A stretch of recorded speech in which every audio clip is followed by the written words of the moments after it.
Hey guys, Tech Guy back with another PC build. Today's PC is going to be a streaming/gaming PC that can play games at 4K. I mean, not really while streaming games. With certain games, obviously you can, but you might get some frame drops. But really, with the CPU I included in this, you shouldn't even get too big of frame drops, and you should be able to handle games just fine, especially with the GPU or GPUs. But let's not talk about that. Let's wait until we get into the build. Yeah, this is a really good build for you guys. A little bit, this is a little bit higher budget, obviously, because, I wanted to not only do the lower end budget builds, but I wanted to, mix it up and give you guys something that have a little bit more money, or, a lot more money, something that you can build, and obviously, if you're needing help building something for this price, then this is going to be good for you, and all those things I listed, if those are your requirements, this will check off all of them. Like, this is going to be great for maxing out games at 4K at over 30 FPS, and depending on what games you're playing, you can get over 60 FPS on 4K. But yeah, let's go and get straight into the build. First off, we have the CPU, and for the CPU, with the i7-5820K. This is a Haswell-based processor. It's on the 2011 socket, and it's clocked at 3.3 GHz. It has 6 cores. It has hyper-threading, so it basically has a virtual 12 cores. It has a turbo boost of 3.6 GHz, and all around a really good CPU for the price. You can get it off a Micro Center for about $100 cheaper, but not everybody has a Micro Center in their area because it is only in-store pickup. SuperBiz, though, is its next best choice. It actually has a lot of sales going on right now. I think everything is like $5 off. And for this CPU, it's really, it's not, obviously it's a pretty high price, but with the Intel processor, you're going to get the insane power per core, especially compared to an AMD. An AMD cannot compete with these higher end Intel CPUs. This is definitely, this is probably the second best CPU from Intel. Obviously the 5960X would probably be the first because of the 8 cores and the hyper-threading, which gives it 16 cores. But this is the next best choice, and this is going to be definitely really good for streaming and, playing games that are more CPU intensive. But yeah, that's just the CPU, and there's no cooler or liquid cooling or anything included in this. Obviously, I wouldn't use that anyways. So we got the Cooler Master Seidon, I believe that's how you pronounce it, liquid cooling. This is $50 right now, which is a really good price. This actually, I think it looks pretty nice. It's aesthetically nice, even though it doesn't have any flashy colors. I like the fans. It has a clean, crisp look to it. It has speeds from 600 to 2,400 RPM.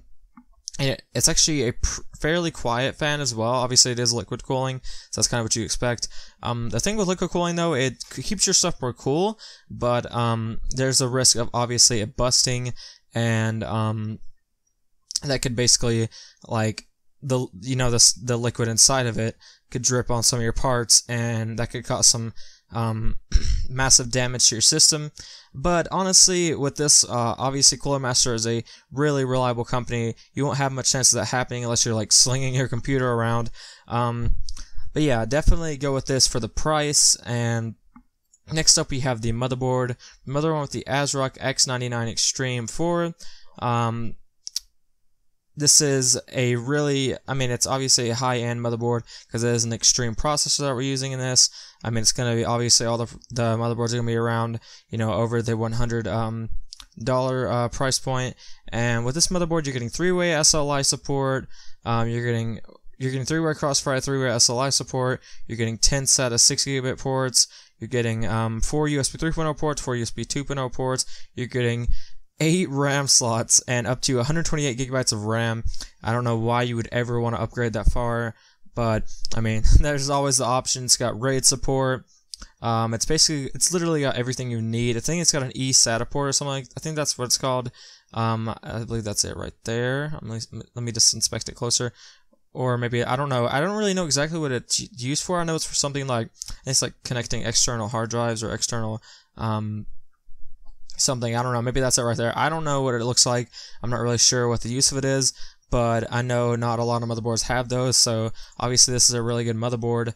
And it's not that bad aesthetically looking either, but yeah, this is going to be really good for this for the CPU, especially with overclocking, and you can overclock this really well with the motherboard and the CPU cooler, or you can overclock the CPU very well with the motherboard and CPU cooler. So for the RAM, I went with the G.Skill Ripjaws, 8 gigabytes. I didn't go for 16 gigabytes because DDR4 is pretty expensive right now, and to get 16 gigabytes, I would probably have to spend around like $120 for some decent RAM. But for this, it's a $70.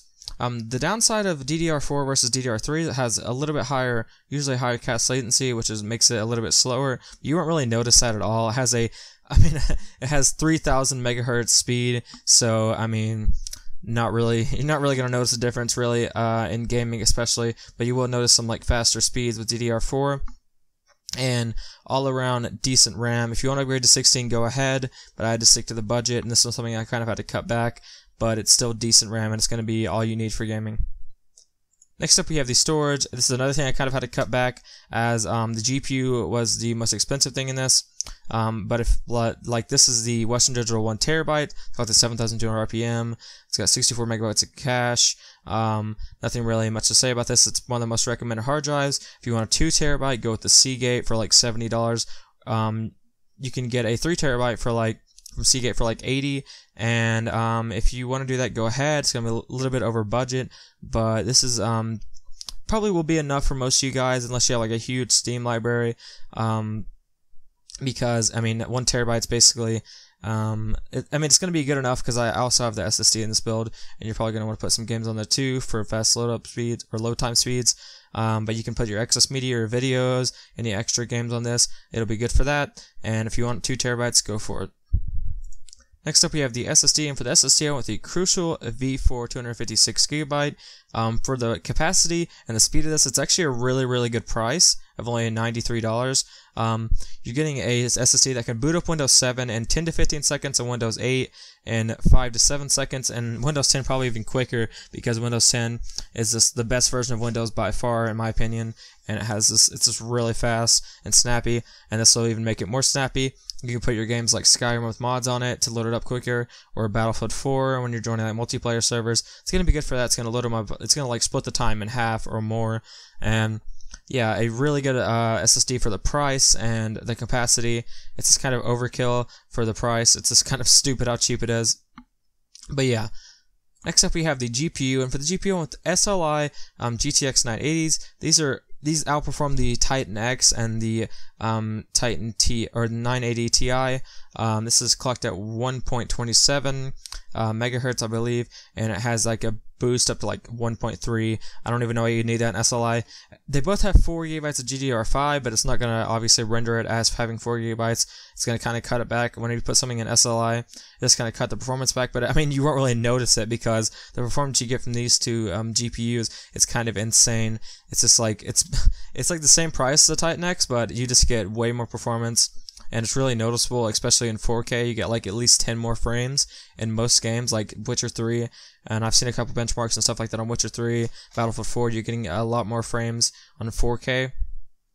But yeah, definitely go with this if you're going for this budget, because 2 SLI GTX 980s. You can also, since the motherboard does support it, you can go for a third one if you want to. If you have $500 extra, just laying around.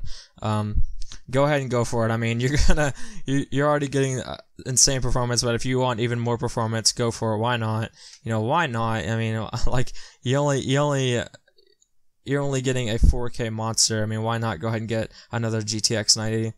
I think it actually will be fine with the power supply I went with this, that I went with in this build. But if not, then you can upgrade that if you want to. You should be fine.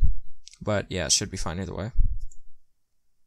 Okay, I've rambled on a bunch about this stuff, so I'm going to kind of keep it short from now on. We got the case, the NZXT S340. It's the white one. Has support for support for fans. It's a support for one in the front. It comes with one in the back. As you can see back there, I'll just make it zoom in a little bit back there.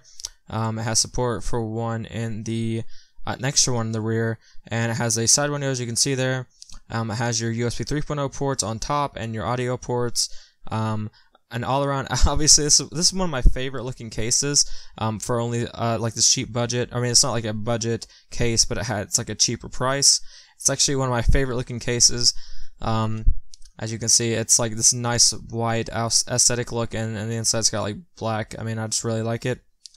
But yeah, it's gonna be good for everything, and it has pretty good cooling too. Gonna put some extra fans in there. Go ahead. Has support for plenty enough fans, and yeah. Next up, we have the power supply, and for the power supply with the EVGA SuperNOVA 750 watts. It's $95 right now, and it's fully modular, 750 watts. Should be fine, like I said, with 3-way SLI GTX 980s. And it's going to be really good, clean power going to your system, and it won't even break a sweat, like with your system even running at full load. It's not even going to get close to the amount of wattage that this has. But yeah, that's basically the whole build, guys. Hopefully you enjoyed this, and hopefully this will help you out if you have a higher budget and you want to build something that's a monster at streaming, gaming, 4K, anything like that. Go ahead and get this, and maybe if you actually do build it, send me some pictures, because I know this is going to look sexy if it is actually finished, and you know the wiring won't be too hard with this because of the modular power supply. But yeah, guys, thank you all for watching. Hope you enjoyed. Don't forget to drop a like if you did. It shows that you like these build videos, and I'll see you all next time. Peace out.